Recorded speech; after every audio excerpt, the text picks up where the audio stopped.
छिंदवाड़ा जिले का बेटा जिले की शान कमल फूल है। अपना निशान बायदे कॉलोनी वासियों ने बैठक का आयोजन किया।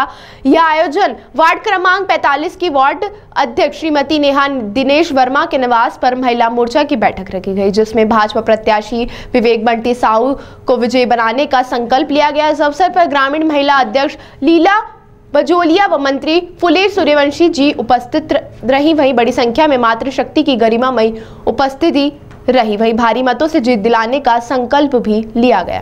मतदाता का विकास चाहती है और विकास करती है।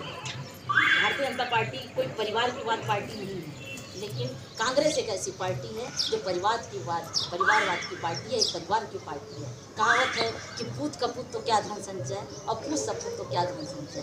वैसे ही कांग्रेस आज इस गति से गुजर रहा है, वो दुख समझ रहे हैं। लेकिन भारतीय जनता पार्टी में ऐसा कुछ नहीं है। भारतीय जनता पार्टी हम सबके छोटे छोटे कार्यकर्ता की पार्टी है। अब जैसे भारतीय जनता पार्टी में नारी अपने आप को गौरवान्वित समझती है, नारी अपने आप को सम्मानित समझती है। भारतीय जनता पार्टी नारी का सम्मान करती है। भारतीय जनता पार्टी चाहती है कि जिस स्तर से भी हो सके नारी का विकास हो सके, नारी जाति सुरक्षित रह सके।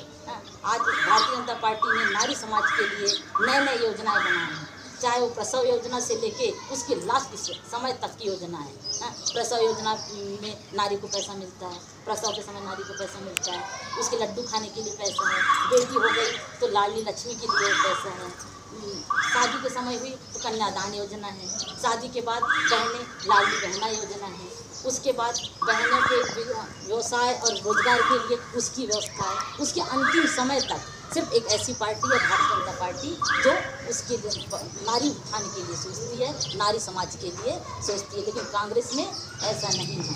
कांग्रेस बिल्कुल भी सिर्फ अपना विकास देश का, हमने तो उन्हें 70 सालों से देखा क्या क्या किया। पहले रोड नाली के लिए तरसते थे, आज जगह जगह रोड नाली सब कुछ है।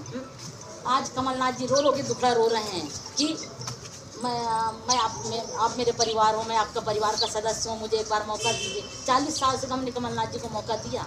कमलनाथ जी ने क्या किया? कोई विकास तो गिन के बता दें कमलनाथ जी।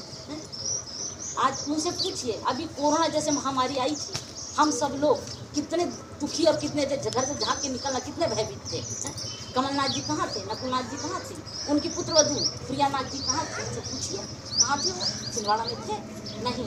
लेकिन हमारा भाई विवेक बंटी साहू कहाँ था? हमारा भारतीय जनता पार्टी का प्रत्याशी विवेक बंटी साहू जी ने, जो कहावत है, एक कहावत है कि अपना बेटा अपना होता है, पराये का बेटा पराया होता है। बंटी साहू जी हमारा छिंदवाड़ा का बेटा है, आप सबका भाई है।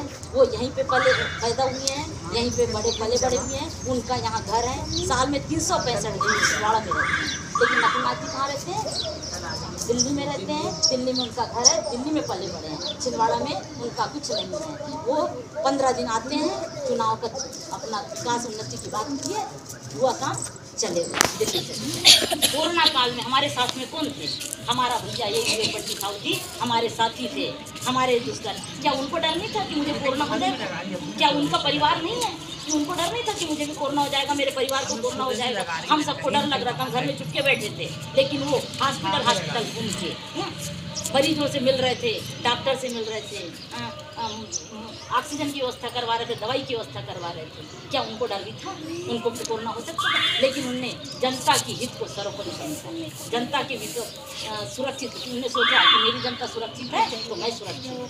यह से जो हमारे दुख का साथी है वो है हमारा बंटी भैया, हमारा सबका अपना भाई। तो हम क्यों ना अपने भैया बंटी भैया के साथ में चलें?